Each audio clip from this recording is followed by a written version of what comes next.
सच बोल न्यूज।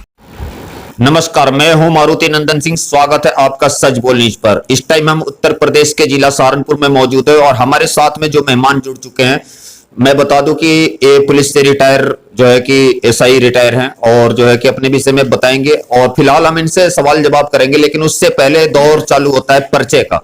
अपना पूरा परिचय बताएंगे, अपने विषय में बताएंगे, उसके बाद से इनसे सवाल जवाब चालू होंगे। सर नमस्कार, स्वागत है आपका सच बोल न्यूज पर। सर परिचय बताइए।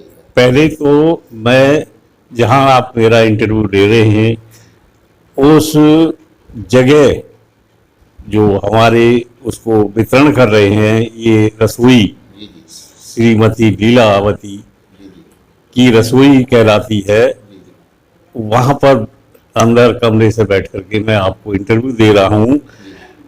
इसमें मेरा जो है रहने वाला, मैं एक्चुअल में डिस्ट्रिक्ट बुलंदशहर अनुशहर का रहने वाला हूं, लेकिन मैं यहां पर एक स्थायी तरीके से हिम्मतनगर सहारनपुर में अपना बस गया हूं, जिसकी वजह से मैं यहीं पर रह रहा हूं। 2004 में मैं रिटायर हुआ था पुलिस विभाग से, और पुलिस विभाग से रिटायर होकर पुलिस विभाग में क्या जिम्मेदारी थी? पुलिस विभाग में मैं एसआई के पद पर था। मेरे पास जो है सारी विवेचनाएं, आउटडोर का काम भी था, इंडोर का काम भी था, विवेचनाएं थी, सबका कार्य करता था। उसके बाद में 2004 में मेरा 60 साल पूरे हो गए। 60 साल पूरे होने पर मेरा रिटायरमेंट होना स्वाभाविक था। 2004 में नवंबर में 30 नवंबर को मेरा रिटायरमेंट हो गया। ड्यूटी से रिटायर हुए आपको 16 साल हो गए, तो 16 साल में आप जो है कि एक समाज के अंदर रह के एक आम आदमी बन करके जीवन काटे हैं, बजाय वर्दी से हट करके। तो इसमें आपने क्या अनुभव देख रहे हैं कि समाज के अंदर क्या है? जैसे वर्दी में रह करके क्या देखने को मिलता था और अब क्या देखने को मिल रहा है? सबसे महत्वपूर्ण बात यह है कि समाज में रह करके और पुलिस विभाग में रह करके एक फर्क थोड़ा सा आता है, क्योंकि पुलिस विभाग का कर्मचारी थोड़ा इनसे अलग थलग रह जाता, लेकिन उसकी मानसिकता उनमें ही गुण रहती है और वो उनसे ही मिलकर के चलना चाहता है, चलता भी है और कार्य भी करता है। उसके बाद में उसका जब सेवानिवृत्त हो जाता है, सेवानिवृत्त होने के बाद में वो समाज में जुड़ने की कोशिश करता है, समाज में जुड़ करके अपने कार्य को निपटाने की कोशिश करता है।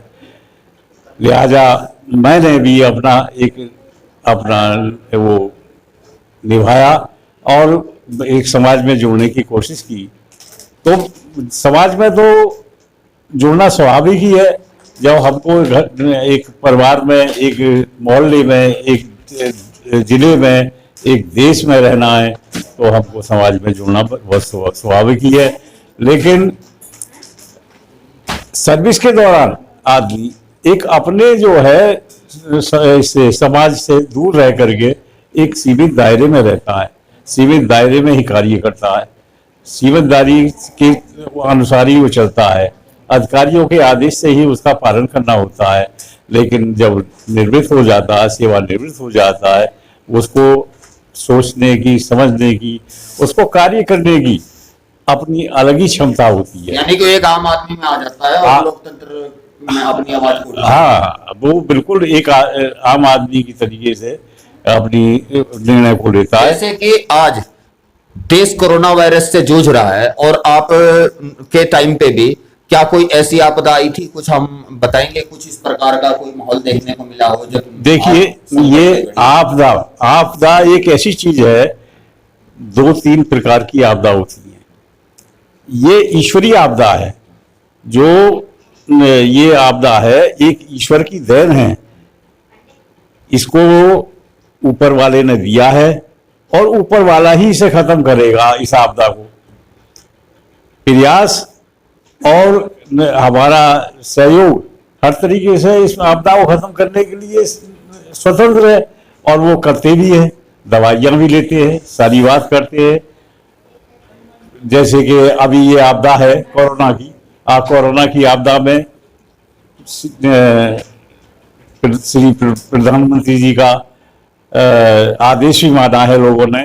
क्वारंटाइन हो रही है, अंदर रह करके अपना कार्य कर रहे हैं, तो इससे कुछ तो सफलता मिली है और अच्छी सफलता मिली है इससे।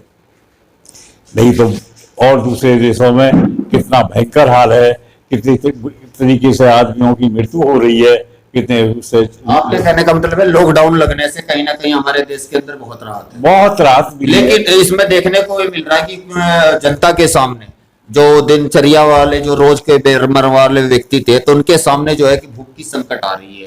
नहीं, उनके सामने भूख की संकट का कोई वो नहीं है।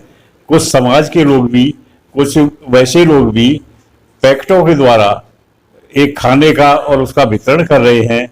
जो मैंने जैसे बिल्कुल आपने सही कहा, लेकिन देखने में आया है कि उन वितरण कर रहे लोगों का भी कुछ सामाजिक लोग ही उनके जो है कि रास्ते में रुकावट बन रहे हैं और अन्यथा उन्हें सता रहे हैं। उन लोगों को आप क्या संदेश देना चाहेंगे? उनके लिए एक पुलिस के लिए भी आदेश है, जो इस वक्त मौजूदा पुलिस विभाग है उसके लिए भी आदेश है कि वो उसको देखें और उसका जो है उससे और समाज के लोग भी, जो हमारे नेता लोग हैं, जो हमारे जैसे सहारनपुर के नेता लोग हैं, श्री महापौर जी हैं बालिया जी, और श्री गुब्बर साहब हैं, और हमारे नगर आयुक्त भी हैं, ये सब इसको जो है जो मेरे अनुभव के अनुसार इस पर नियंत्रण करें, इसको देखें और इसको उस तरीके से वितरण कराएं। मेरा एक ही ध्येय है कि किसी जो है अपात्र को ऐसे समय पे खाना या दाना नहीं मिलना चाहिए। जो सक्षम है, जो हर तरीके से सक्षम है, वो उसको खाना या दाना उसे नहीं मिलना चाहिए। हाँ, जो सक्षम नहीं है उसको जो है जरूर राशन मिलना चाहिए। तो आपने देखा कि इन्होंने बहुत खूबसूरत बात कही और रिटायर होने से लेकर के अब तक के सामाजिक अनुभव भी अपना साझा किया, और चलते चलते इन्होंने एक बहुत महत्वपूर्ण बात कही कि जो सक्षम है उसको दाना और खाना नहीं मिलना चाहिए, जो असक्षम है उसे मिलना चाहिए। यानी कि